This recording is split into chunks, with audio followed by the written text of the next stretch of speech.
So hello friends, today we will discuss about CMA Inter Law Exam Paper Analysis. That is, I have included here December 19, June 19 and December 19 question paper so that you will get to know about the exact weightage of marks so that you can prepare accordingly. So let's start.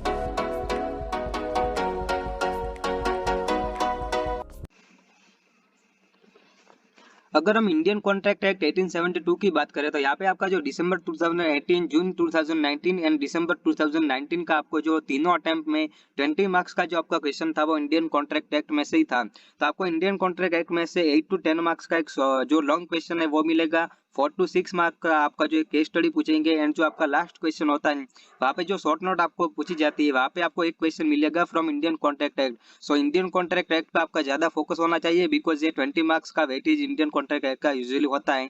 आपका minimum 15 to 20 marks का weightage तो Indian contract act का होगा, तो आपको इसी तरह से प्रिपेयर करना है।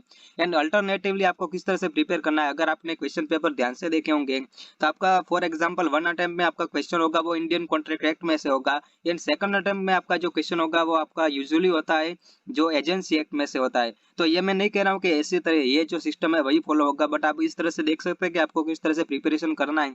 एंड इंडियन कॉन्ट्रैक्ट एक्ट में आपको जो एग्जाम्पल है वो बहुत ज्यादा प्रिपेयर करने होंगे जिससे आपका जो कॉन्सेप्ट है वो क्लियर हो जाएगा, तो आपको इजीली आप अपने लैंग्वेज में लिख सकते हैं, इसमें कोई दिक्कत की बात नहीं है।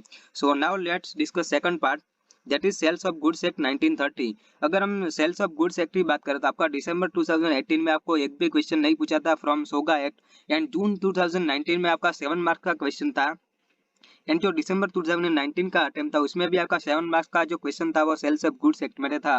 तो ये भी एक इंपॉर्टेंट चैप्टर है, आपको इसी ये चैप्टर पे भी ज्यादा थोड़ा फोकस ज्यादा करना है बिकॉज आपका यूजुअली जो इस चैप्टर में से भी क्वेश्चन आने का ज्यादा चांस होता है। अगर हम थर्ड पार्ट की बात करें दैट इज आपका होगा जो नेगोशिएबल इंस्ट्रूमेंट एक्ट। तो यहाँ पे जो कंपलसरी आपको 7 to 8 मार्क्स का क्वेश्चन है वो कंपलसरी मिलेगा फ्रॉम नेगोशिएबल इंस्ट्रूमेंट एक्ट। तो यहाँ पे आप देख सकते हैं कि तीनों अटेम्प्ट में यूजुअली आपका जो 7 to 8 मार्क्स का क्वेश्चन आपको मिल सकता है फ्रॉम नेगोशिएबल इंस्ट्रूमेंट एक्ट।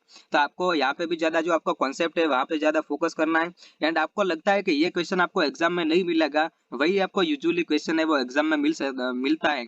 तो इसी तरह से आपको प्रिपरेशन करना है कि आपका जो क्वेश्चन आपको लगता है कि आईएमपी है वो तो आईएमपी डेफिनेटली है, बट आपको ऐसा लगता है कि ये क्वेश्चन आईएमपी नहीं है तो वो ज्यादा क्वेश्चन एग्जाम में आएगा। तो आपको ये जो मैंने लाइन बोली ये अगर आप ध्यान से देखेंगे, अगर समझेंगे तो आपको कोई भी सब्जेक्ट और 20 के 20 सब्जेक्ट में आपको यही आपको फॉलो करना है कि आपका जो इंपॉर्टेंट चैप्टर है आपका जो इंपॉर्टेंट क्वेश्चन है वही से तो क्वेश्चन आने का चांस ज्यादा है ही, बट जो इंपॉर्टेंट आपको जो लगता है कि इंपॉर्टेंट क्वेश्चन नहीं है वो जो आपको एग्जाम में पेपर जो क्वेश्चन है वो ज्यादा मिलेगा। तो ये जो लाइन है वो इंपॉर्टेंट है, मैंने आपको बता दिया। उसके बाद जो आपका नेक्स्ट चैप्टर है that is Indian partnership act 2008। तो यहाँ से आपको ज्यादा चांसेस नहीं है कि आपको कोई क्वेश्चन मिले।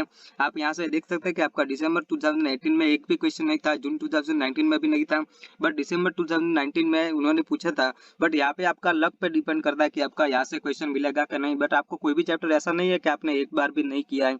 ये मैं यहाँ पे सिर्फ आपको एक हिंट दे रहा हूँ कि आपका पेपर स्टाइल किस तरह से होगा।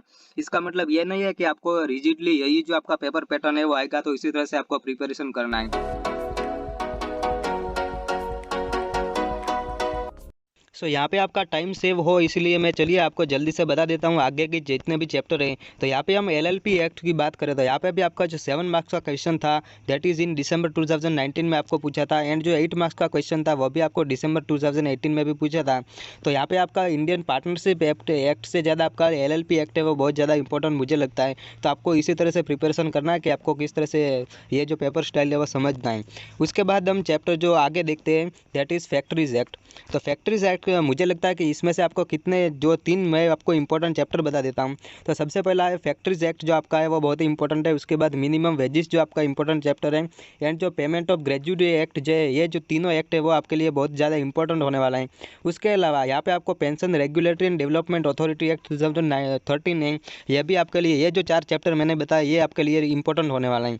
अगर यहाँ पे हम मार्क्स वेटेज की बात करें तो आपका फैक्ट्रीज एक्ट का वेटेज था यूजुअली 5 मार्क्स का क्वेश्चन आपको यहाँ से मिलेगा मिलेगा। एंड जो पेमेंट ऑफ ग्रेजुएटी एक्ट है वहाँ से भी आपको 5 मार्क्स का क्वेश्चन मिल सकता है। यहाँ पे जो आपका miscellaneous employ provident fund and miscellaneous provision का आपको यहाँ पे एक भी क्वेश्चन मुझे लगता है कि नहीं पूछा होगा आपको क्वेश्चन में, तो यहाँ से भी आने का ज़्यादा चांस हो सकता है। अगर हम बात करें एम्प्लॉय स्टेट इंश्योरेंस एक्ट, तो यहाँ से आपका 6 मार्क का क्वेश्चन था, वो दिसंबर 2019 में आपको पूछा था, सॉरी दिसंबर 2018 में। उसके बाद हम बात करें बोनस एक्ट की, तो यहाँ पे आपका बोनस एक्ट का जो दिसंबर 2019 का क्वेश्चन पेपर था वहाँ पे आपको 7 मार्क का क्वेश्चन जो आपको मिला था।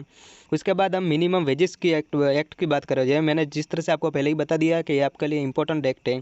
उसके बाद हम बात करें पेमेंट ऑफ वेजेस एक्ट, तो यहाँ पे भी आपको एक भी क्वेश्चन नहीं मिला था तीनों अटेम्प्ट में, तो आपको इस तरह से देख लेना है। यहाँ पे ऑनलाइन एग्जामिनेशन में थोड़ा डिफरेंस हो सकता है।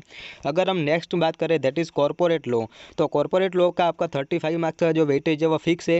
एंड मैंने यहाँ पे कंपनी लॉ के जो आपका लॉ का पेपर है उसे किस तरह से प्रिपरेशन करना चाहिए उसका वीडियो भी ऑलरेडी मैंने बना दिया है, तो मैं आपको डिस्क्रिप्शन में लिंक दे दूँगा, तो यहाँ पे आप सीधा वहाँ से चेक कर सकते हैं आपका जो पूरा आपका सब्जेक्ट है उसे किस तरह से टैकल करना है, जिससे आपका जितने ज़्यादा से ज़्यादा आप मार्क्स अचीव कर सकते हैं। एंड बिजनेस इथिक्स में भी आपका जो 15 मार्क्स का क्वेश्चन है वो फिक्स वहाँ से आता ही होगा, तो यहाँ पे आपको बिजनेस इथिक्स है वहाँ पे भी ज़्यादा फोकस करना है, बिकॉज वहाँ पे आपको रीडिंग ज़्यादा नहीं करना है, बट यहाँ पे मार्क्स आपको जो 15 मिल सकते हैं, तो यहाँ पे आपको बिजनेस इथिक्स पे भी ज़्यादा फोकस करना होगा। आई होप आपके लिए वीडियो हेल्पफुल होगा, तो वीडियो को लाइक शेयर एंड चैनल पर नए तो सब्सक्राइब कर लीजिएगा। एंड अगर आपको ये जो PDF है वो आपको चाहिए तो मुझे कॉमेंट में बता देना, तो मैं आपको जो टेलीग्राम चैनल पे वहाँ पे शेयर कर दूँगा। So thank you, bye bye and take care.